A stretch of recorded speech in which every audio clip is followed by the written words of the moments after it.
Ok, eh, bueno, nosotros somos el equipo uno. Estamos conformados por Maldonado Trigueros Karina, Rojas Martínez Yarni, Rosas Gavilán Samantha, Vélez Uribe Francisco y Victoria Morales Andrea. Nosotros les vamos a exponer el tema de insuficiencia arterial. La siguiente, por favor.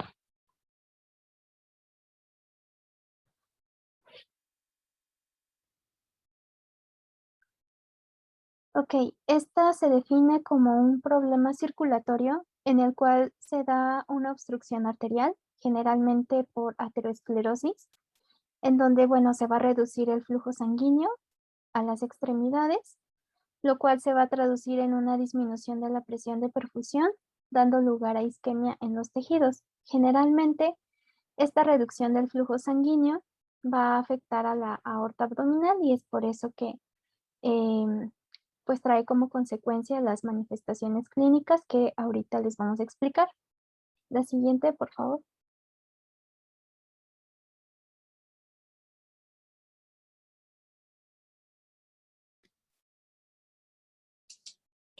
Oh, ok, hablando de la epidemiología, tenemos que de acuerdo a los datos epidemiológicos de Estados Unidos de Norteamérica, se estima que la enfermedad arterial periférica va a afectar al 10% de los pacientes mayores de 70 años. La presentación asintomática va a ser la más frecuente y, bueno, la claudicación se va a encontrar en el 25% de los pacientes. Y bueno, en este 25% de los pacientes se va a reportar un empeoramiento de los síntomas con el paso del tiempo y la revascularización va a ser necesaria en menos del 20% de los pacientes a los 10 años de establecer el diagnóstico. En los grupos de edad tenemos que de 30 a 40 años se presenta 6 por cada 10.000 hombres y 3 por cada 10.000 mujeres. Y en los pacientes entre 65 y 74 años se presentan 61 casos por cada 10.000 hombres y 54 casos por cada 10.000 mujeres. La siguiente, por favor.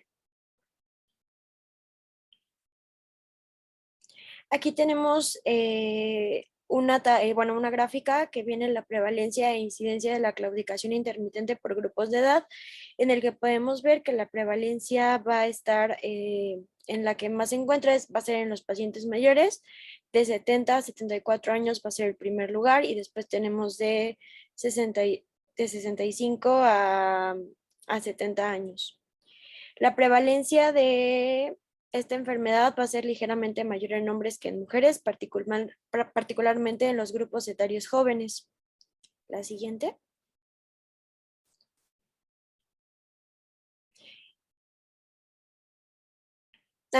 Por mencionar nada más que por otra parte la frecuencia de la amputación va a ser del 1 al 7% a partir de los 5 y 10 años de llevar esta enfermedad.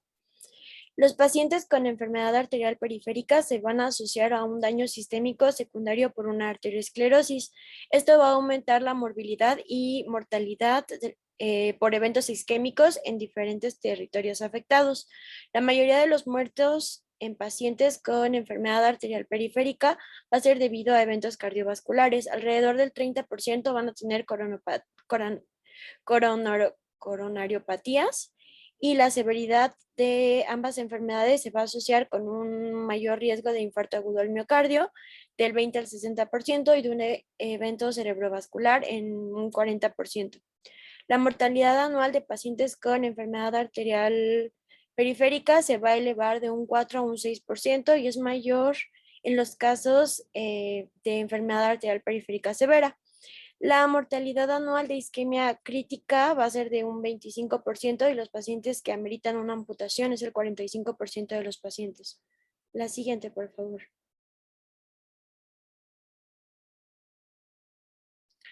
Aquí tenemos un cuadro en el que vamos a ver los porcentajes de los pacientes con enfermedad arterial periférica que presentan claudicación intermitente. Vamos a tener que los pacientes que tienen un diagnóstico previo de enfermedad arterial periférica, vamos a tener que el 62% van a ser asintomáticos, el 26% van a ser asintomáticos, perdón, el 62% van a presentar un dolor atípico y el 13% va a presentar la claudicación. Y los pacientes que no tienen diagnóstico previo de enfermedad arterial periférica, el 48% van a ser asintomáticas, el 46% van a presentar un dolor atípico y un 6% nada más va a presentar claudicación. La siguiente, por favor. En cuanto a la clasificación, bueno, hay dos clasificaciones. En este cuadro les muestro la clasificación por Rutherford y por Fontaine. Ambas clasificaciones van a clasificar, valga la redundancia, a la insuficiencia arterial de acuerdo al cuadro clínico que presenta el paciente. En cuanto a la de Rutherford, que es en la primera parte que se ve en la tabla, vemos que la clasifica a la enfermedad en grados y en categorías. Vemos que el grado 0, categoría 0, nos habla de que el paciente está asintomático. Sin embargo, eso no significa que el paciente no presente la enfermedad. Vamos a tener grado 1. Vamos a tener en grado 1, tenemos 3 categorías, categoría 1, 2 y 3. En la categoría 1 vemos que el paciente ya presenta claudicación leve, es decir, va a presentar dolor al caminar por un cierto tiempo, pero este dolor es leve. En el grado 1, categoría 2, la claudicación ya es moderada. En el grado 1, categoría 3, la claudicación ya es severa o incapacitante. Posteriormente, Rutherford menciona un grado 2, categoría 4, que es cuando el paciente ya presenta dolor en reposo.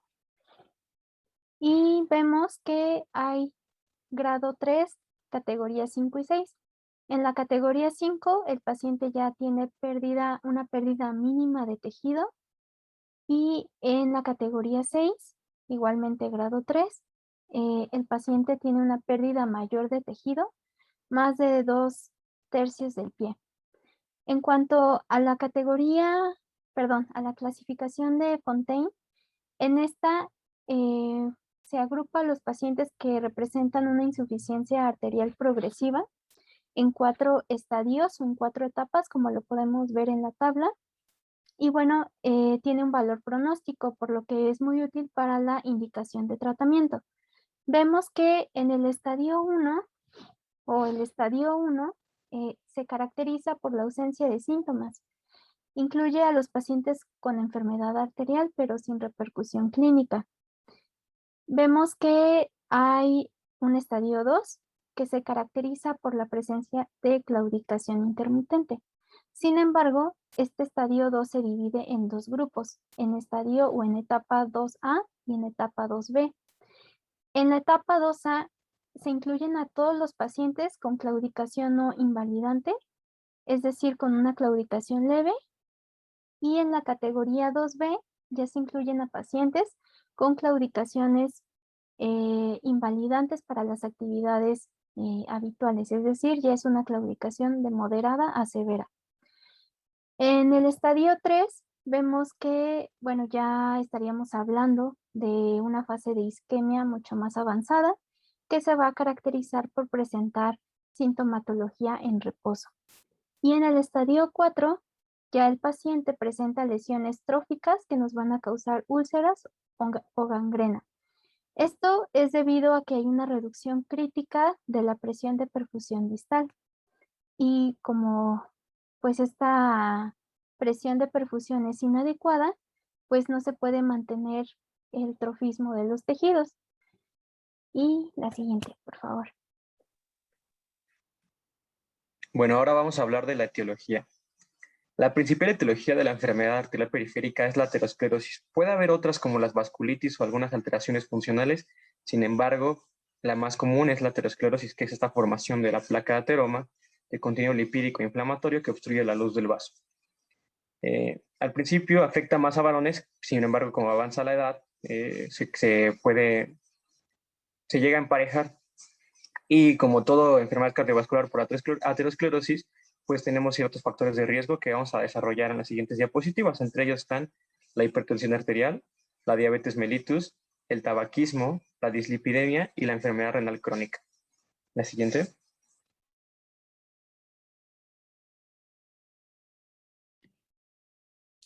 Ok, en los factores de riesgo vamos a tener primero el sexo. La prevalencia va a ser tanto sintomática como asintomática, es mayor en varones que en mujeres, sobre todo en la población más joven, ya que en edades muy avanzadas prácticamente no se alcanza una diferencia entre ambos grupos. Además, la prevalencia de varones es mayor en los grados de afección más severas. Después, en cuestión de la edad, es el principal marcador de riesgo para la enfermedad. Se estima que la prevalencia de la claudicación intermitente en el grupo de 60 a 65 años es del 35%. Sin embargo, la población de 70 años y más, la prevalencia se va a incrementar a un 70%. También se encuentra como factor de riesgo el tabaco. Algunos estudios se ha encontrado que hay una asociación más frecuente entre el abuso del tabaco y la enfermedad arterial periférica. Los fumadores que presentan las formas más graves que ocasionan isquemia crítica. El abandono del tabaco se ha acompañado a una reducción del riesgo de la enfermedad arterial periférica a exfumadores de 7 veces mayor a los que no fuman. Y en los fumadores activos se ha encontrado que el factor de riesgo es 16 veces más elevado. La tasa de amputaciones y mortalidad también son mayores en sujetos que son fumadores. La siguiente, por favor. Entre nuestros factores de riesgo también tenemos a la diabetes. Es un factor no solo cualitativo, sino también va a ser cuantitativo, ya que cada aumento del 1% de hemoglobina glucosilada se produce un incremento del 25% del riesgo de la enfermedad arterial periférica. La afectación de los vasos distales de las extremidades va a ser típica y junto con la microangiopatía y la neuropatía van a implicar a una mala respuesta a la infección y a los trastornos específicos de la cicatrización, condicionando un riesgo de amputación 10 veces superior a los de un paciente no diabético. Cabe destacar que en los pacientes diabéticos pueden obtenerse valores anormales altos en la presión en tobillo y por lo tanto pueden haber falsos negativos en la valoración de ITB. Luego tenemos a los pacientes que tienen hipertensión. Su importancia como factor de riesgo es inferior a la de la diabetes o el tabaquismo. No obstante, se considera que una persona que tiene hipertensión tiene el doble de riesgo que los pacientes que no lo tienen. Y tiene el triple a los pacientes hipertensos que están los no controlados a los controlados. Luego tenemos a las dislipidemias. Se ha visto que la elevación del colesterol total y el colesterol unido a las lipoproteínas de baja densidad y el descenso del colesterol unido a las lipoproteínas de alta densidad se va a asociar con una mayor mortalidad cardiovascular. Los factores de riesgo independientes para el desarrollo de la enfermedad arterial periférica son el colesterol total y el LDL, los triglicéridos y las lipoproteínas. Se ha comprobado que el tratamiento para la hiperlipidemia va a reducir la progresión de la enfermedad y el desarrollo de la isquemia crítica. La siguiente, por favor. También tenemos la hiperhomocisteína. Las alteraciones en el metabolismo de la homocisteína van a constituir un importante riesgo de arteriosclerosis y en especial en la enfermedad arterial periférica. Hasta un 30% de los pacientes jóvenes con enfermedad arterial van a presentar esta hiperhomocisteinemia. El mecanismo de acción podría ser doble. Por una parte, se puede promover la oxidación del LDH y por otra, se va a inhibir la síntesis del óxido nítrico y esto va a hacer que pues, sea más prevalente. Y también tenemos los marcadores inflamatorios. Los valores de la proteína C reactiva en los pacientes que tienen enfermedad arterial establecida se han mostrado como un marcador de riesgo para futuros eventos cardiovasculares. El riesgo de infarto al miocardio durante los seguimientos de los pacientes con enfermedad arterial avanzada susceptibles de tratamiento quirúrgico está condicionado. Los valores elevados del PCR son con independencia de la presencia de factores clásicamente considerados de riesgo cardiovascular o con antecedentes clínicos de cardiopatía isquémica, tienen mucho más, el factor está mucho más elevado. Los valores en el fibrógeno y las alteraciones en las propiedades de las propiedades hemorrágicas de la sangre también se han asociado con una mayor prevalencia a una arteriopatía periférica. Algunos estudios también han demostrado que las concentraciones elevadas de fibrinógeno condicionan a una alteración de la microcirculación que se asocia a una clínica más acusada de claudicación intermitente. La siguiente, por favor.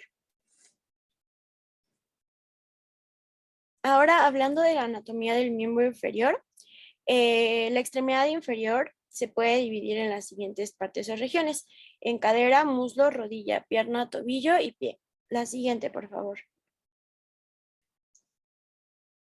Tenemos una ficha de la cadera y de la pelvis en la que hablamos con las cosas principales resumidas. Tenemos que en la cadera y en la pelvis vamos a encontrar huesos coxeales, el sacro y el coxis. Va a haber la articulación de la cadera, es una articulación esferoidea. Tiene músculos de grupos anteriores y posteriores que van a ser superficiales y profundos. Las arterias van a ser las principales, la arteria glútea y la arteria femoral. En las venas vamos a encontrar las venas ilíacas externas e internas, y en los nervios vamos a encontrar los clúneos, cutáneos, femoral, obturador, el ciático y el glúteo, y todas las ramas del plexo lumbosacro. La siguiente, por favor. Ya hablando solamente de la irrigación, vamos a tener que en la cadera y en la pelvis las principales fuentes de irrigación van a ser las arterias ilíacas internas, que van a ser las pares y van a irrigar a los órganos pélvicos. Vamos a tener a las arterias gonadales, que van a ser testiculares en el hombre y ováricas en la mujer. Son pares y van a irrigar los genitales internos fuera de la cavidad pélvica. En los testículos vamos a tener a los epidídimos y en los ovarios a las tubas uterinas. La arteria sacra media, que va a ser impar e irriga al sacro y al coxis. Y la arteria recta superior, que también es impar y que va a irrigar al recto. La más relevante de estas va a ser la arteria ilíaca interna. Sus ramas van a estar agrupadas en las divisiones anteriores y posteriores. Los verdaderos órganos pélvicos van a estar irrigados por múltiples ramas de esta división. La arteria pudenda interna va a ser la principal arteria del periné. Entre las demás tenemos la arteria umbilical, la obturatriz, la vesical inferior en el sexo masculino, la uterina en el sexo femenino, la rectal media y la glútea inferior. La división posterior de la arteria ilíaca va a irrigar los músculos pélvicos y los músculos glúteos. La sangre venosa de la pelvis va a ser drenada por los plexos venosos que rodean a los órganos pélvicos. Estos incluyen al plexo venoso rectal, al vesical, al prostático, al uterino y al vaginal.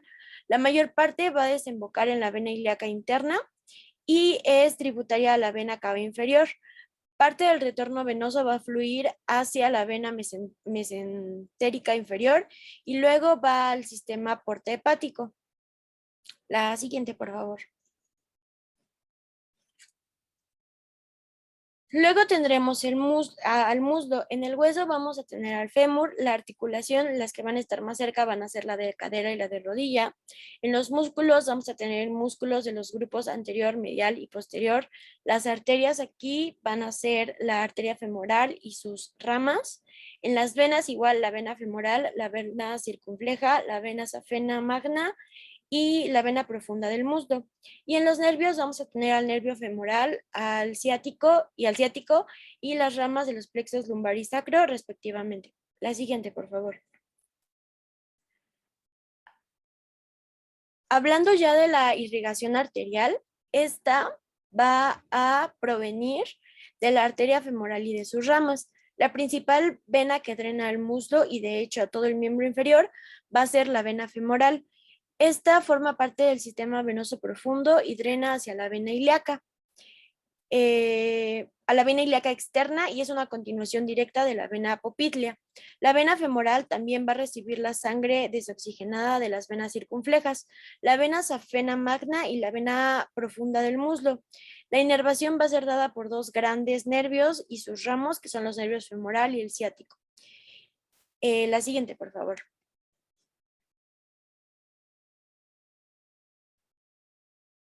Luego tenemos a la rodilla. Aquí vamos a tener que entre los huesos va a estar la tibia, la fíbula y la rótula.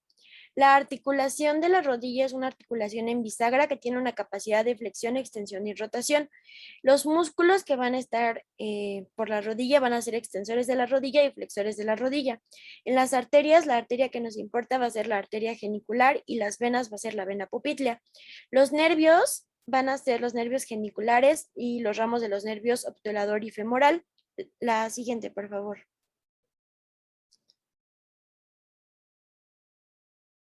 Ok, la arteria que va a irrigar aquí a la rodilla son 6 arterias geniculares que se van a envolver alrededor de la rodilla junto con otras arterias del miembro inferior. Estas van a formar una red articular de la rodilla. Se origina de la arteria poplítea y es una continuación directa de la arteria femoral. Posteriormente va a pasar a la rodilla. La vena principal aquí de la rodilla va a ser la vena poplítea y esta va a ser la recolectora de la sangre transportada por todas las venas de la pierna y va a drenar hacia la vena femoral. La siguiente, por favor.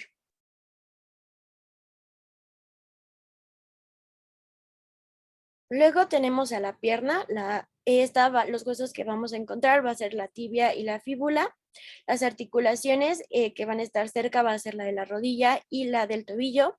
Los músculos igual van a ser músculos del grupo anterior, lateral y posterior. Va a haber músculos superficiales y profundos. Las arterias que van a correr por acá va a ser la arteria tibial anterior y posterior. Y las venas va a ser la safena, la menor y la externa. La safena magna o interna y las venas tibiales y fibulares. Y en los nervios vamos a tener el fibular o peroneo común, los nervios tibial y safeno y los ramos de los nervios ciático y femoral. La siguiente, por favor.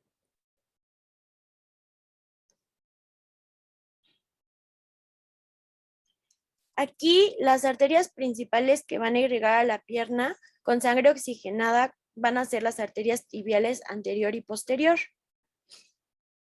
que junto con sus ramas. La arteria tibial posterior va a formar una rama crucial que se conoce como la arteria fibular o peronea, que va a irrigar mayormente a los músculos de la pierna. Las arterias tibiales se originan de la arteria poplítea. Cuando se trata de las venas importantes de la pierna, las venas safenas menor o externa y la magna o interna son las que van a brindar el drenaje superficial. La vena safena menor o externa se va a abrir hacia la vena femoral, mientras que la safena magna o interna va a llegar hasta la vena poplítea. Las venas profundas de la pierna se denominan fibular y tibial, con la tibial desembocando también en la vena poplítea. La siguiente, por favor.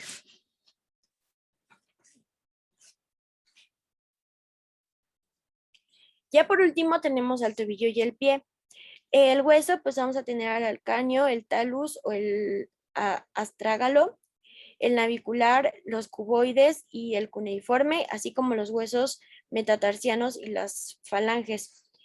La articulación del tobillo es una articulación en bisagra con capacidad de plantiflexión y dorsiflexión.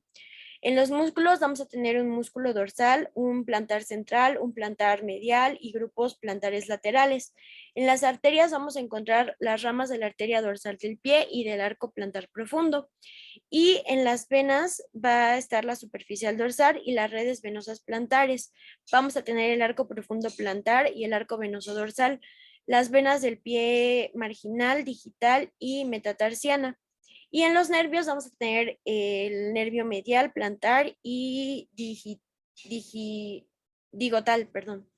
La siguiente, por favor. Como tal, la irrigación del pie, la irrigación arterial, está a cargo de la arteria dorsal del pie y de sus respectivas ramas del lado dorsal. Por su parte, el arco plantar profundo y sus ramas van a ser las responsables de la vascularización plantar. En términos del drenaje venoso, las venas superficiales del pie consisten en redes venosas superficiales, dorsal y plantar. Las venas profundas incluyen al arco plantar profundo y al arco venoso dorsal. Estos sistemas superficiales y profundos van a recolectar toda la sangre de las venas marginales digitales y metatarsianas del pie. Estas venas superficiales van a drenar hacia el arco venoso dorsal y por su parte el arco venoso drena hacia las venas afenas de la pierna. La siguiente, por favor.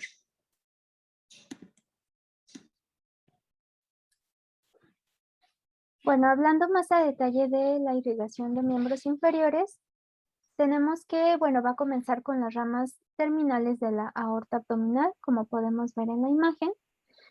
Y bueno, estas ramas terminales de la aorta abdominal son las arterias ilíacas comunes, como vemos en la imagen del lado izquierdo, tanto la derecha como la izquierda, que a la vez se va a dividir en la arteria ilíaca interna o hipogástrica y en la externa, como vemos en la imagen del lado derecho. Y bueno, también otra de las ramas de esta aorta abdominal es la arteria sacra media. La siguiente, por favor.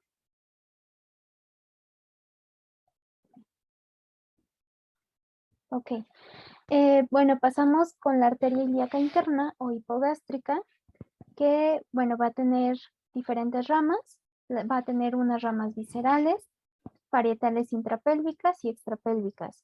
Las viscerales son aquellas ramas de esta arteria que van a irrigar los órganos contenidos en la cavidad pélvica. Las ramas parietales intrapélvicas van a estar dentro de, bueno, en la cavidad pélvica, pero en la pared interna de la pelvis. Mientras que las ramas extrapélvicas vascularizan parte de lo que sería el miembro inferior y también parte de la cavidad pélvica.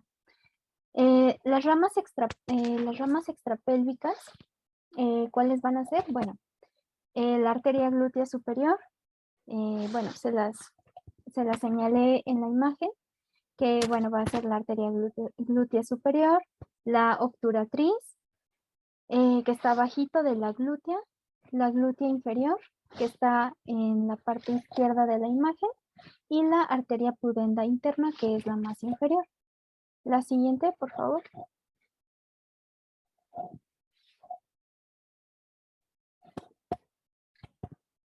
Pasando con la arteria ilíaca externa, bueno, esta pasa por lo que es la arcada femoral.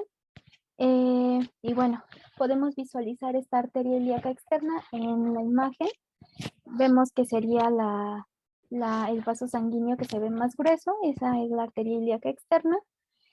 Y bueno, se va a dividir en una circunfleja ilíaca profunda, que es la que vemos del lado izquierdo superior, y esta se va a anastomosar con la circunfleja ilíaca superficial, que es la que está abajito de la ilíaca profunda. Del lado derecho vamos a tener a la epigástrica inferior, como vemos en la imagen, del lado superior derecho. Y bueno, esta se va a anastomosar con la epigástrica superficial, que es la que está abajito de la epigástrica inferior. La siguiente, por favor.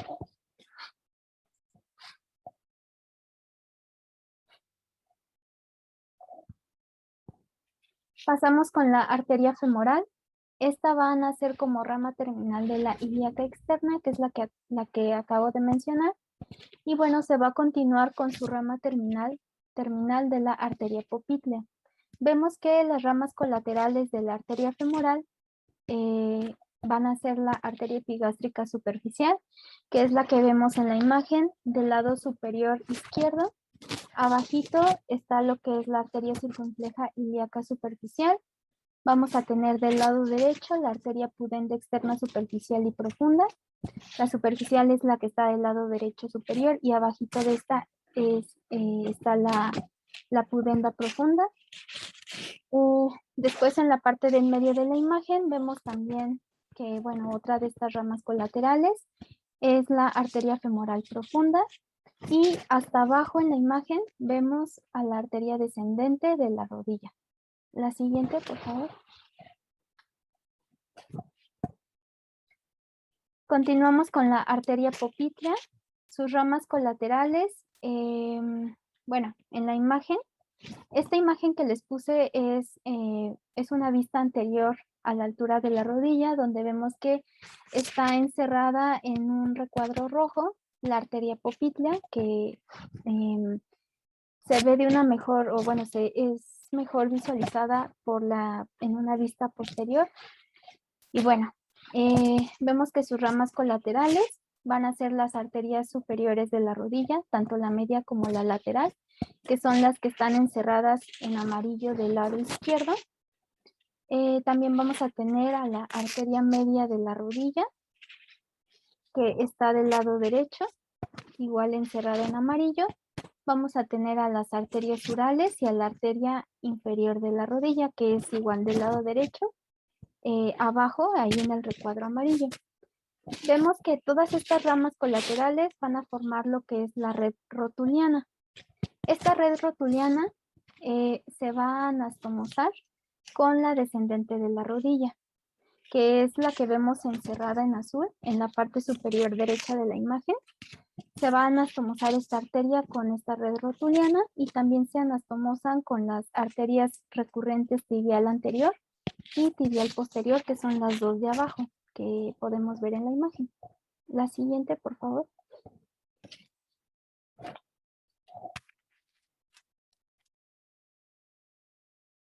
Continuando con la irrigación, la siguiente rama es la arteria tibial anterior. Esta sale de la parte entre la tibia y el peroné y la membrana interósea, continuándose así toda la parte anterior de la parte inferior de la pierna hasta el retináculo inferior de los músculos extensores y dando continuación a lo que es la dorsal de pie o pedia. La siguiente.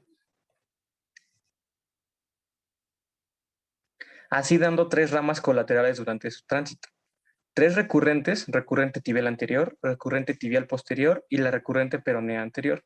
Y dos malleolares, una malleolar anterior lateral y una anterior medial. La siguiente. Así, después de que la arteria anterior tibial llega al pie, se convierte en la arteria dorsal del pie o pedia. Esta inicia desde donde lo dejo, desde el borde inferior del retináculo, por la cara dorsal, abarcando toda la superficie dorsal del pie hasta que encuentra un espacio interóseo y se va por la parte inferior y se anastomosa con la arteria plantar lateral. Esta da diferentes colaterales, como vemos en la parte inferior de la imagen, la arteria tarsal, la arcuata, la perforante, la metatársica y la digital. La siguiente. Y después tenemos el tronco tibio peroneo. Este no está presente en todos los pacientes, puede estar o no.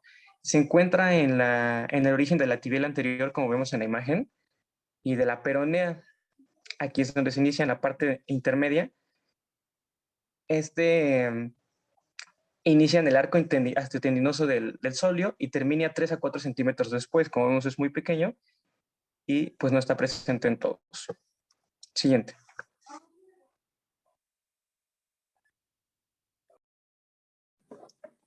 Vamos a pasar con la arteria tibial posterior, que va a ser una rama terminal de la popltea.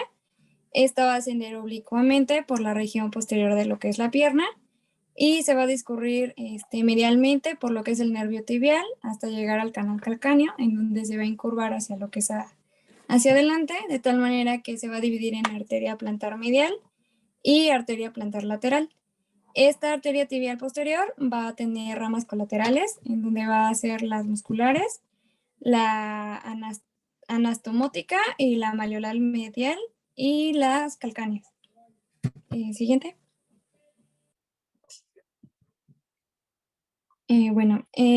Después tenemos a lo que es la arteria plantar medial. Esta es una rama terminal de la tibia posterior. Va a tener un trayecto lineal por la parte medial del pie y del dedo gordo y se va a dividir en dos ramas, la rama medial y la rama lateral.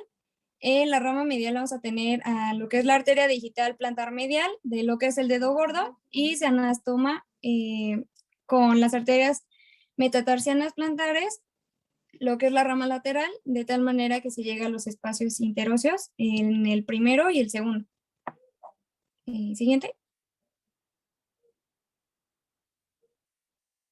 Y tenemos a la arteria plantar lateral, que esta va a tener su dirección hacia afuera y hacia adentro, en lo que es el primer espacio interóseo. Después de esto se va a se va a llevar a cabo la anastomosis y va a llegar a lo que es la dorsal del pie. Va a formar una curvatura de tal manera que va a ser lateral a medial y de esta manera se va a dar lo que es el arco plantar profundo. En cuanto a su trayecto, tenemos que es el músculo cuadrado plantar y va a estar cubierta por el abductor va a estar cubierta por las ramas colaterales de lo que es el abductor del dedo gordo y el flexor largo del dedo gordo. Además de que también vamos a tener los músculos de la planta del pie, que estos van a ser perforantes, o tenemos a las arterias metatarsianas plantares. La siguiente. Y por último tenemos a la arteria peronea. Esta su origen es lateralmente de lo que es la tibia posterior. Se va a extender por lo que es el plano muscular profundo de la pierna, de tal manera que va a pasar por la tibial posterior y el flexor largo del dedo gordo, de tal manera que va a terminar en lo que es el tronco tibio peroneo, y esto nos va a dar el extremo inferior de la membrana interósea. Esta va a tener una rama perforante y esta rama perforante va a atravesar la membrana interósea y también se va a producir una anastomosis de tal manera que la arteria malolar anterior, con la arteria malolar anterior lateral. Y en cuanto a la rama de la arteria peronea posterior, esta va a terminar en la cara lateral del calcáneo. También se va a llevar a cabo el proceso de anastomosis. Esto va a ser con la rama perforante y la arteria malleolar anterior lateral, y con la tarsiana lateral y la plantar lateral. Siguiente.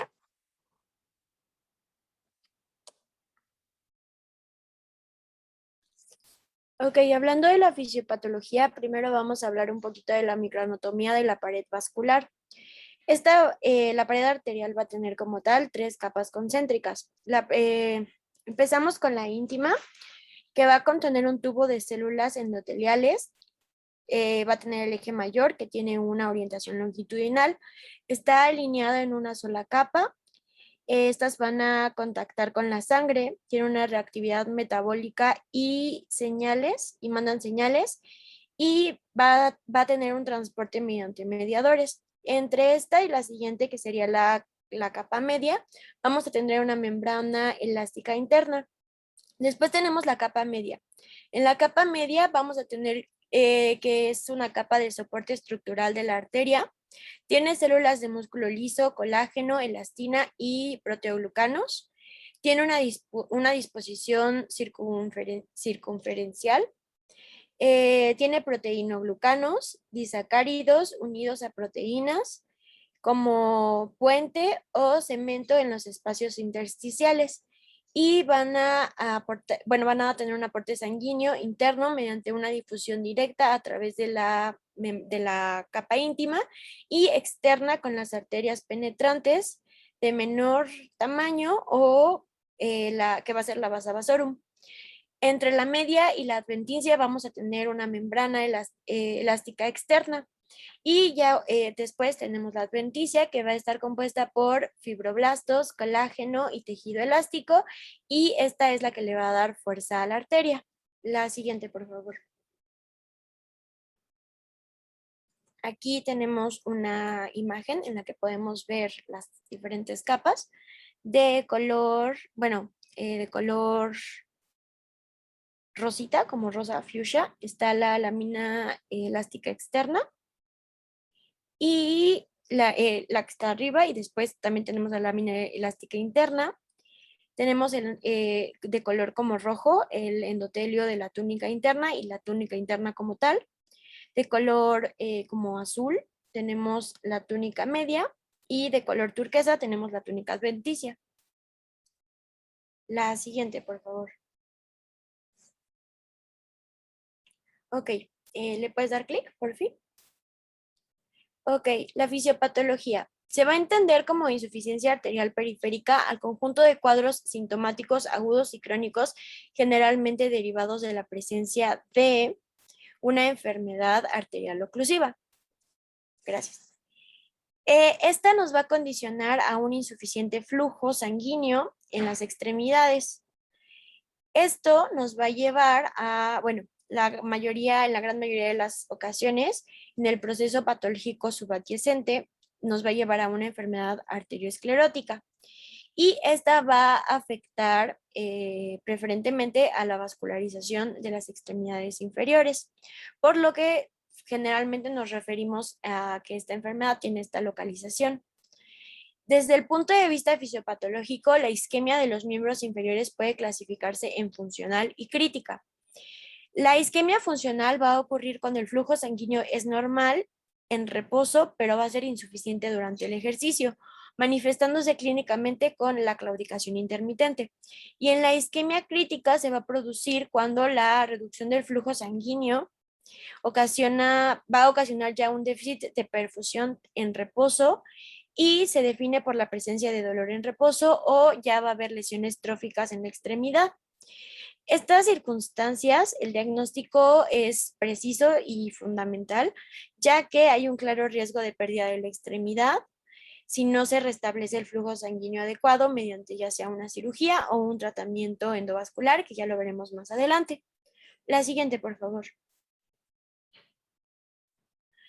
Bueno, el grado de enfermedad, el grado de afección clínica va a depender claramente de varios factores. Entre ellos vamos a tener la evolución cronológica del proceso, si tenemos un proceso agudo o ya es un proceso crónico, y dependiendo de la localización y la extensión de la enfermedad, depende de ya a cuántos vasos ya ha afectado o a cuántos sectores. La enfermedad vascular, bueno, en resumen vamos a tener una estenosis arterial. Esta estenosis arterial va a provocar una oclusión arterial completa y esto va a hacer que se empiecen a generar estos problemas. La enfermedad vascular arteriosclerótica va a ser un proceso difuso y progresivo con una distribución variable y una presentación clínica que depende del territorio arterial en el que esté implicado. Vamos a tener que la arteriosclerosis se va a definir como el endurecimiento de una arteria causado específicamente por una placa de arteroma. Los factores causales de la arteriosclerosis vamos a tener la hiperlipidemia, hipercolesterolemia, la hipertensión, la diabetes mellitus o la exposición a organismos infecciosos o toxinas. En toxinas, entre estos casos tenemos las que salen a partir del tabaco. Sí, ya, la siguiente, por favor. Ok, en la arteriosclerosis vamos a tener que es un trastorno sistémico que tiene un patrón de distribución de las placas arteriomatosas. Es predecible por todo el árbol arterial y tiene fuerzas hemodinámicas constantes asociadas al diseño anatómico humano. A partir de un daño endotelial inicial, se va a producir una internalización de la lipoproteína de baja densidad, del LDL, a la capa subendotelial donde se van a oxidar. Las células endoteliales van a exponer a la luz a la arteria moléculas de atracción y adhesión de monocitos. Estos monocitos van a migrar al interior de la pared vascular, convirtiéndose en macrófagos activadores que atraen a su vez a un mayor número de LDLs oxidados. La célula resultante con gran contenido lipídico se va a denominar célula esponja o foam cell. Este fenómeno va a provocar una disfunción endotelial. La siguiente, por favor. Ok, la agresión de distintos agentes lesivos sobre la pared arterial va a alterar las propiedades homeostáticas del endotelio, aumentando la adherencia y la permeabilidad de los leucocitos de las plaquetas y perdiendo las propiedades de anticoagulantes en esa zona. Si el estímulo inflamatorio es persistente, se van a liberar enzimas, citoquinas y factores de crecimiento que van a atraer a un mayor número de macrófagos, linfocitos y plaquetas. El resultado va a ser el crecimiento crecimiento de una placa por aumento de la matriz extracelular, va a haber un acúmulo de estas células esponja y de células musculares lisas. Y va a empezar a haber una formación de trombos por apegación plaquetaria y por la aparición de focos de necrosis en la placa con gran potencial. Este va a ser un gran potencial embolígeno. La siguiente, por favor. Bueno, antes de explicar los dos tipos de placas que tenemos, les voy a hablar sobre, como tal, de la evolución cronológica de la enfermedad. El mecanismo fisiopatológico por el que se va a desarrollar la insuficiencia arterial se va a basar en la presencia de la estenosis arterial, que va a progresar por su historia natural hasta provocar una oclusión arterial completa. Las placas de alto riesgo de las arterias de las extremidades inferiores son muy estenóticas y van a ser muy fibrosas. Dichas estenosis van a estar asociadas con un estado de hipercoagulabilidad que va a contribuir de manera decisiva al desarrollo de los eventos agudos. Cuando se produce una ruptura de la placa, va a tener lugar una trombosis que oblitera la luz vascular, desencadenando pues los cuadros agudos. Debido a que con frecuencia antes de la ruptura de la placa ya se ha neoformado la circulación colateral, la clínica de la isquemia aguda va a ser mejor tolerada. Ahora sí, hablando de las placas, podemos tener que la placa arteriosclerótica en su primer estado va a estar conformada por lípidos, por células de tejido músculo liso, por tejido conjuntivo, por células inflamatorias, por los macrófagos y por estas células esponja. Y en las placas ya avanzadas vamos a encontrar ya calcificaciones y áreas erosivas e incluso vamos a encontrar úlceras, exponiéndose el contenido de la placa a las células circulantes protrombóticas. La siguiente. Ahora vamos a pasar con las manifestaciones clínicas y vamos a tener la insuficiencia arterial aguda, que está, pues el síntoma más común por el que se presentan los pacientes va a ser el dolor y se va a localizar en lo que es la bifurcación de la arteria femoral. Vamos a tener que también van a referir sentir dolor en el pie o en la pantorrilla y está caracterizado por las 5 P's, pero se le incluye una sexta P, que va a ser dolor, palidez, parestesias, vamos a encontrar pulsos ausentes y parálisis. Y la sexta P es la poiquilotermia. La siguiente. En cuanto a la insuficiencia arterial crónica, pues esta más que nada, como ya lo habían mencionado anteriormente, va a estar ocupándose de lo que es la clasificación de Fontaine, que la va a dividir en lo que son 4 estadios. El estadio 1 es cuando el paciente no va a tener algún síntoma. El estadio 2 es cuando ya va a haber datos de claudicación intermitente.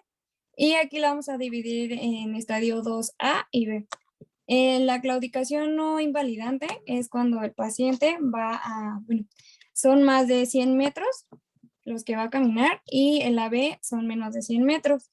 El estadio 3 es cuando ya el paciente, como lo dice ahí, va a presentar dolor en reposo y en el estadio 4 vamos a presentar ya trastornos tróficos, como suelen ser las úlceras o ya incluso la gangrena. En cuanto a la exploración física, vamos a encontrar pues piel delgada, el llenado capilar en los pacientes suele ser muy lento, la extremidad la vamos a encontrar fría y podemos encontrar los pulsos disminuidos e incluso pueden estar ausentes. La siguiente.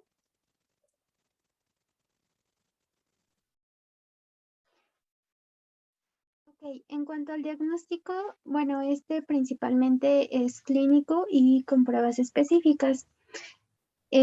Clínico, bueno, este diagnóstico clínico se establece cuando se sospecha con el interrogatorio que se le realiza al paciente y bueno, generalmente el paciente pues va a presentar lo que ya se comentó en las manifestaciones clínicas, va a presentar dolor en la zona gemelar que aparece al caminar y va a ceder con el reposo generalmente, pero vuelve a aparecer cuando el paciente pues camina.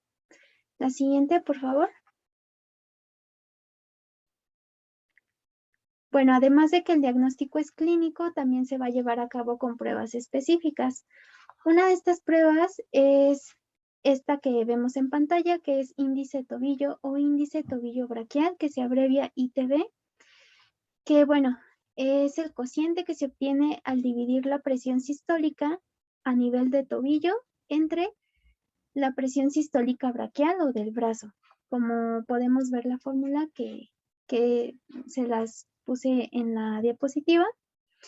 Esta prueba es la que se usa principalmente porque, bueno, es una prueba objetiva, es sencilla de realizar, tiene una sensibilidad del 95% y especificidad del 98%. La siguiente, por favor.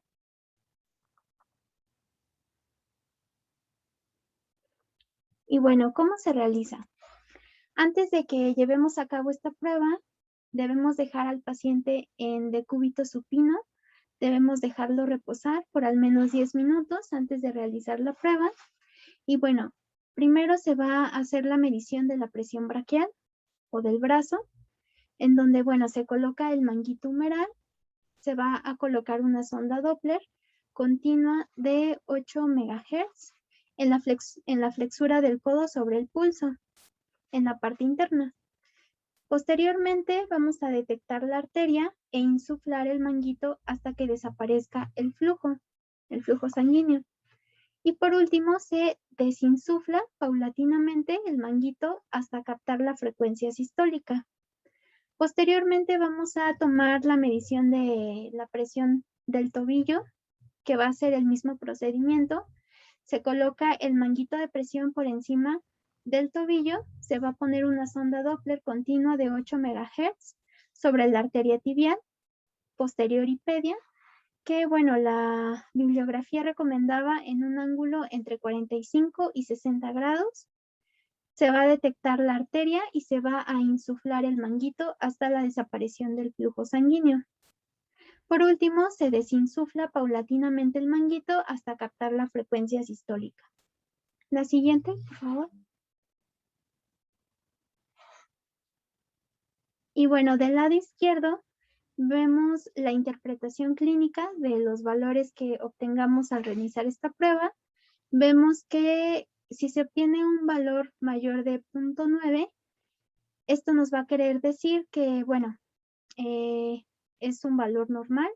El paciente no presenta obstrucción arterial. Si el valor que obtengamos en esta prueba es de 0.7 a 0.89, la insuficiencia arterial va a ser compensada o va a ser leve. Si es de 0.5 a 0.69, ya estaríamos hablando de una insuficiencia arterial moderada. De 0.3 a 0.49 ya sería una insuficiencia arterial severa.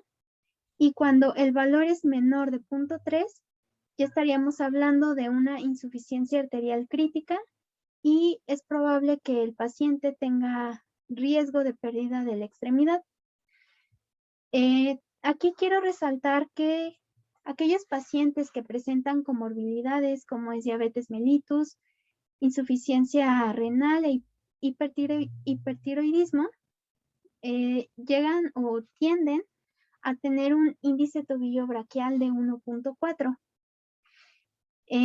Como vemos, de acuerdo a los valores a la interpretación, este valor es muy alto. Esto es debido a que los vasos tibiales de estos pacientes no son compresibles, por lo que en estos pacientes no sería favorable realizar esta prueba. Entonces, en ellos se utiliza para diagnosticar la enfermedad el Doppler. La siguiente, por favor. Y bueno, aquí les muestro lo que les estaba comentando, la ecografía Doppler, que bueno, este es un método no invasivo debido a que, bueno, se realiza con un ultrasonido que nos ayuda a visualizar y a evaluar el grado de estenosis arterial que presenta el paciente, así como la reducción asociada del flujo sanguíneo. Otra de las pruebas diagnósticas es la angiografía, que bueno, se las puse en amarillo y con una estrellita porque, bueno, es el estándar de oro de los exámenes imagenológicos, debido a que, pues, a pesar de que es un método invasivo porque se utiliza catéteres y un medio de contraste, Este nos va a permitir definir las condiciones de la luz arterial. Y bueno, además de que nos define la anatomía vascular normal y patológica para evaluar anatómicamente la insuficiencia arterial. Otro método diagnóstico es la angiotomografía, que bueno, nos va a valorar la enfermedad en su extensión y la presencia de estenosis que pueda presentar el paciente. Esta va a ser útil para poder seleccionar a aquellos pacientes que sean candidatos a un manejo endovascular o de revascularización quirúrgica. La siguiente, por favor. Bueno, también vamos a tener a la angiografía por resonancia magnética. Esta lo que nos detecta son estenosis mayores del 50%. Esta es útil para el diagnóstico de la localización anatómica y para la selección de pacientes que sean candidatos a intervención endovascular. Y bueno, también otro método diagnóstico es con base en los signos y síntomas que presenta el paciente. Es para diagnosticar la isquemia crítica que puede presentar el paciente. Y bueno, como ya lo mencioné, nos vamos a basar en criterios hemodinámicos de acuerdo a los signos y síntomas. Como vemos en esa tabla del lado izquierdo, si el paciente presenta un dolor o presenta dolor en reposo, el criterio hemodinámico es una presión a nivel malleolar, que esta presión debe de ser menor de 50 milímetros de mercurio. Si el paciente presenta una úlcera isquémica o necrosis, vamos a tener 3 criterios hemodinámicos. El primero es la presión del primer dedo, que debe de ser menor de 30 milímetros de mercurio, así como la presión a nivel malleolar. Esta debe de ser menos de 70 milímetros de mercurio. Y bueno, aquí manejaban 2 valores para la presión del primer dedo, que como ya lo mencioné, puede ser menor de 30 milímetros de mercurio o puede ser menor de 50 milímetros de mercurio. Y bueno, es importante mencionar que la isquemia crítica se va a presentar con dolor en reposo, úlceras o gangrena, como fue lo que ya mencioné, debido a que pues esta patología no mejora por más de 2 semanas. La siguiente, por favor. Bueno, ahora seguimos con el tratamiento. El tratamiento lo vamos a dividir en 4 partes. La primera es las medidas generales, el tratamiento para la mejora del pronóstico, el tratamiento sintomático y el tratamiento quirúrgico. Bueno, el primero son las medidas generales. Lo principal es disminuir esa carga o ese riesgo cardiovascular. Entonces, para esto necesitamos una renuncia al hábito tabáquico y una mejora del estilo de vida del paciente. Así también tener higiene de los pies adecuada para evitar las complicaciones de esta enfermedad. Ejercicio físico si hay claudicación intermitente. Este debe de ser bajo vigilancia y determinado por un especialista. Ahora, pasando a un tratamiento para la mejora del pronóstico, iniciamos con la antiagregación plaquetaria. Esto se puede hacer con clopidogrel o ácido acetilsalicílico. Estatinas, para tener un objetivo de LDL menor a 100 miligramos sobre decilitros, y puede ser también el tratamiento con IECAS. Ya para el tratamiento sintomático, propiamente se utilizan vasodilatadores periféricos, inhibidores de la fosfodiesterasa como la pentoxifilina o de la fosfodiesterasa 3 como el cilostazol. Ahora, si este tratamiento que nosotros ponemos no resuelve la clínica y al contrario empeora el paciente después de 3 meses, se procede a elegir un tratamiento quirúrgico. La siguiente, por favor. Bueno, este está indicado principalmente en categorías 2B, 3 y 4, como ya vimos según Fontaine. Y este puede ser de diferentes formas, conservador o endovascular. Ahorita vamos a ver las variaciones y las selecciones que podemos tener de tratamiento quirúrgico, y va a depender de la situación clínica del paciente, antecedentes, si se beneficia o se perjudica más que con la cirugía o sin la cirugía, y también muy importante el territorio vascular. El territorio vascular lo vamos a dividir en 2 principales. Uno suprainguinal, que vamos a determinar aortoilíaco, dependiendo de las zonas vasculares afectadas, o infrainguinal, que le denominamos femoropopliteo. La siguiente. Bueno, dentro de las variedades del tratamiento quirúrgico tenemos la endarterectomía, que no es más que abrir el vaso sanguíneo, remover la placa de ateroma y cerrarlo nuevamente. Por otra parte, tenemos la cirugía de revascularización, en la cual se ubica un punto superior y un punto inferior a la lesión, y a través ya sea de un injerto protésico propio del paciente, se reconecta esa zona, evadiendo la lesión, y se mejora la clínica del paciente. La siguiente. Y por otra parte tenemos la angioplastía, ya son tratamientos endovasculares. En este procedimiento, a través de una arteria, sea la femoral o, por ejemplo, la braquial, dependiendo de la zona donde se encuentre la lesión, se introduce un catéter. Este puede ser con stent y balón inflable. El stent es una malla metálica que puede ser especializada o no, puede tener fármacos vasodilatadores o no, dependiendo de la situación clínica, y un balón inflable. Una vez que se llega con el catéter hacia la lesión con el balón, se empieza a inflar y expande el stent para que se quede ubicado dentro de la lesión. Se desinfla el balón y se extrae el catéter, dejando la malla metálica, que es el stent, y permitiendo la luz del vaso sanguíneo y el flujo sanguíneo. Para la elección del tratamiento quirúrgico también hay una clasificación que hicieron, una concesión de parte de la Academia Europea y la Inglesa para determinar qué procedimiento realizar. Y hicieron la división de la letra A a la letra D, desde una lesión más simple a una lesión más compleja, como vemos en la imagen. No voy a decir todas, sin embargo, voy a mencionar algunas. Por ejemplo, las lesiones de tipo A son simples estenosis y de no tanto tamaño. Por ejemplo, estenosis unilateral o bilateral de la arteria ilíaca común. Las lesiones B empiezan a ser un poco más complejas. Por ejemplo, una oclusión unilateral de la arteria ilíaca externa que no afecta a la hipogástrica o ni a alguna otra. El otro ejemplo es de las lesiones de tipo C, la oclusión de la arteria ilíaca común bilateral, de forma bilateral. Esto puede llegar a ser más grave. Y por último, lesiones de tipo D, por ejemplo, una esterosis ilíaca en un paciente con un aneurisma aórtico. Entonces, como ya vimos, son desde la más simple a la más compleja, por lo que en las lesiones de tipo A se prefiere realizar cirugía endovascular. En las lesiones de tipo D ya se procede a hacer una cirugía abierta. En las lesiones de tipo IC va a depender de las características del paciente propiamente, si se beneficiaría más o menos, o que se implicaría un riesgo mayor o no hacerle el procedimiento, un procedimiento endovascular o un procedimiento de cirugía abierta. La siguiente.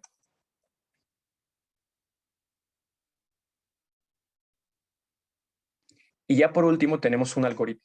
Como tal, ya vimos que una vez que se inicia el tratamiento médico general y no actúa, después de 3 meses o empeora, se procede a hacer con técnicas de imagen, verlo dónde están las lesiones, como ya vimos técnicas de imagen en el apartado de diagnóstico.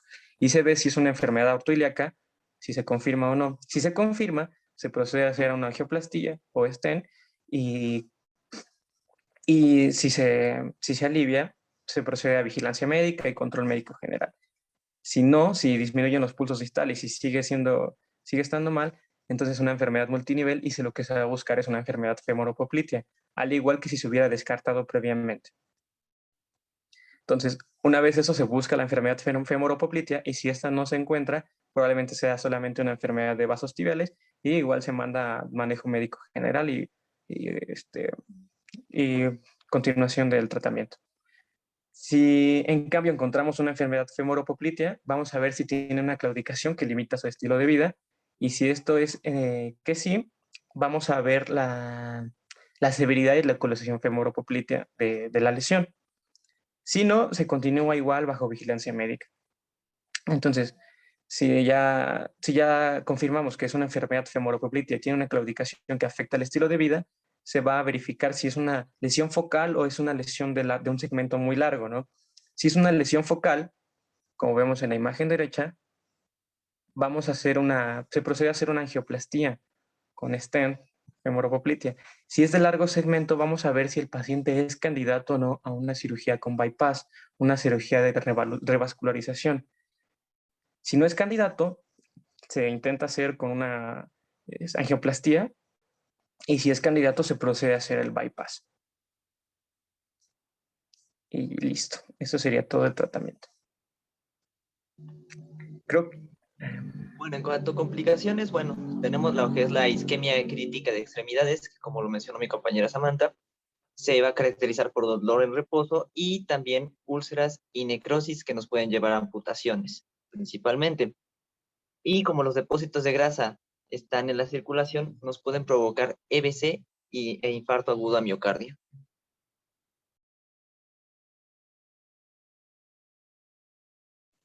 Bueno, después vamos a pasar con el síndrome de Puerger, o también conocido como tromboangitis obliterante, que esta va a ser, se considera como una enfermedad no aterosclerótica, también no inflamatoria y vasoclusiva, que se va a manifestar como isquemia distal. Va a predominar en lo que son las arterias y las venas a nivel infrapopitlios o infrabraquiales. Y bueno, algunas de sus etiologías van a ser pues mediadores autoinmunes, que tenga predisposición genética, estados de hipercoagulabilidad y también lo que son las infecciones de cavidad oral. La siguiente.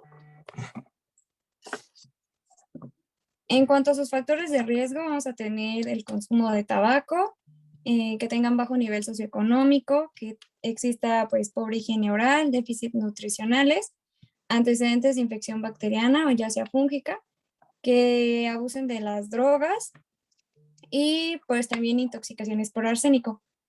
Vamos a tener una clasificación de acuerdo a su histología, en donde va a ser aguda, subaguda y crónica. En la aguda vamos a tener que va a ser una panvasculitis en lo que son las arterias pequeñas y medianas, así también como en las venas superficiales. Esto va a ser oclusivo con un trombo arterial de hiperactividad celular que va a tener microabscesos. La histología subaguda va a estar dada por una organización progresiva de lo que es este trombo oclusivo. Se va a dar una recanalización parcial y va a darse también la desaparición de esos microabscesos, además de que va a existir la deposición de inmunoglobulinas y el complemento en la lámina elástica. Y en la parte crónica, esta va a estar dada por la organización de un trombo oclusivo con recanalización extensa, vascularización prominente de la media, va a presentarse fibrosis perivascular y bueno, la lámina elástica interna va a estar intacta. Siguiente. En cuanto a sus manifestaciones clínicas, vamos a encontrar que los pacientes pueden presentar gangrena, úlcera acral, dolor isquémico en reposo, pueden tener infecciones de la piel y el lecho subungual, van a tener datos de claudicación, también encontramos decoloración acral de la piel, algo característico puede ser el fenómeno de Raynaud y la tromboflebitis migratoria o nódulos. Así también decía que sintomáticamente se pueden presentar los pacientes a consulta con datos de claudicación, frialdad, el fenómeno de Raynaud, el dolor quemante, también datos de cianosis y la tromboflebitis migratoria. Y la siguiente. Y bueno, para su diagnóstico, pues decía que básicamente tenemos que, bueno, ocupar lo que es el cuadro clínico que presenta el paciente, además de la exploración física. En cuanto a la exploración física, vamos a tener que los pulsos distales pueden estar disminuidos o ausentes. Se va a aplicar el test de Allen. En caso de que sea positivo, esto nos va a hacer pensar en que existe cierto compromiso de un miembro superior. Y vamos a tener que el AVI va a estar disminuido o normal, y esto puede ser a causa de que la enfermedad sea muy distal.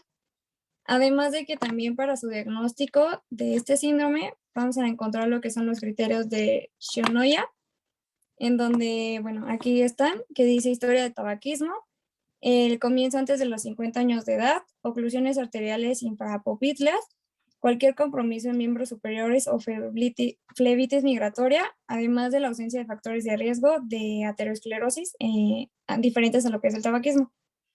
Y bueno, el gol estándar para su diagnóstico es la histología, que se mencionó anteriormente, que se clasifica en aguda, subaguda y crónica, y también podemos basarnos con ayuda de una angiografía. La siguiente. Y bueno, el tratamiento para este va a constar de 3 objetivos que, bueno, va a ser 1, salvar al miembro, 2, disminuir y controlar el dolor que presente el paciente y por último, mejorar la claudicación intermitente que éste tenga. También nos decía que, bueno, Este va a ser en base de que se realice ahora sí que el cese total del tabaquismo, que el paciente tenga cambio en su estilo de vida, o sea, que tenga una alimentación adecuada, que realice actividad física, consuma agua en los 2 litros diarios. También puede ser a base de prostanoides, analgésicos. Ya en casos como más extremos se puede hacer una angioplastía o totalmente una cirugía. Y la siguiente.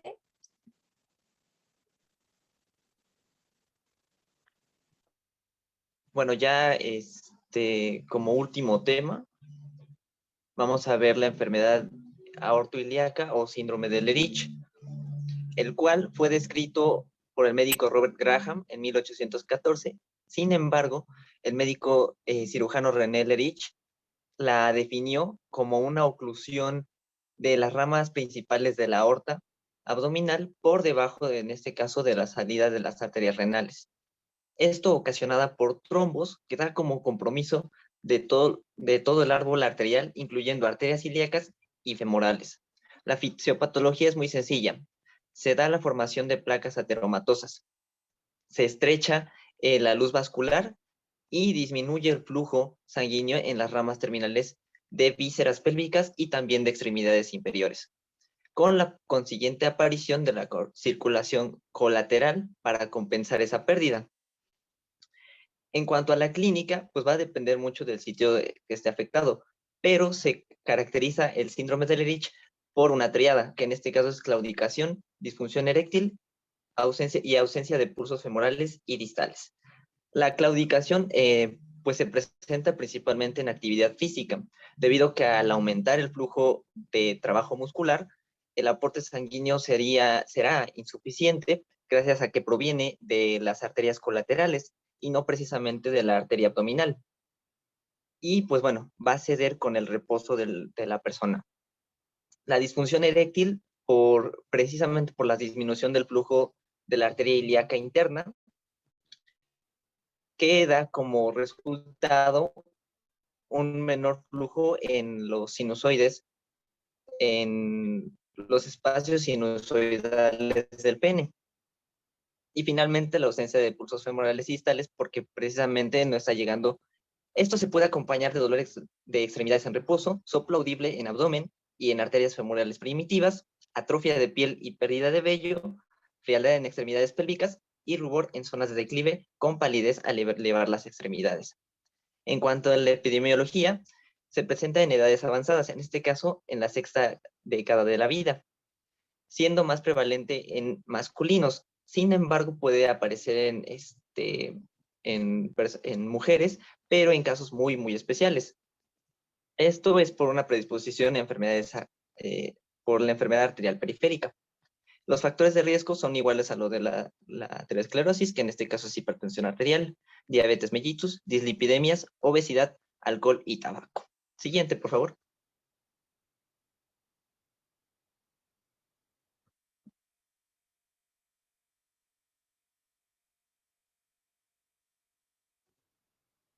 Se va a clasificar de acuerdo a la localización. Tenemos 3 tipos. En el primer tipo se afecta la aorta abdominal, infrarrenal y la arteria ilíaca común. En el segundo tipo se agrega lo que dijimos en el primer tipo, más la arteria ilíaca externa y arteria femoral común. Y en el tercer tipo se agregan los tipos anteriores, más la bifurcación y arterias popitlias y arterias tibiales. Siguiente, por favor.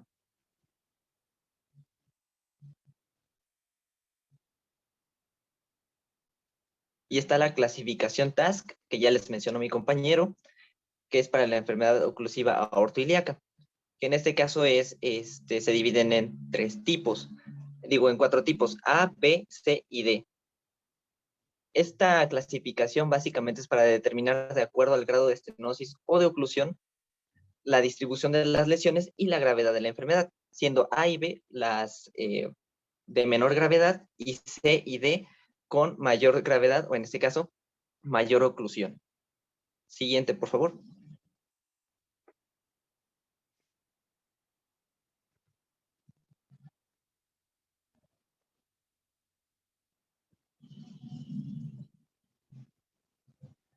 En cuanto al diagnóstico, pues son los mismos que vimos anteriormente. en estudios vasculares no invasivos e invasivos. En los no invasivos tenemos índice tobillo-brazo, el ultrasonido, la ecografía Doppler, las presiones segmentarias y la angiotomografía. Hay otros, pero tienen menor especificidad y sensibilidad. Y finalmente, el que dijimos que es el estándar de oro es la arteriografía en sus distintas modalidades, que nos va a ayudar a evaluar la extensión, la topografía y el desarrollo de estas lesiones. Siguiente.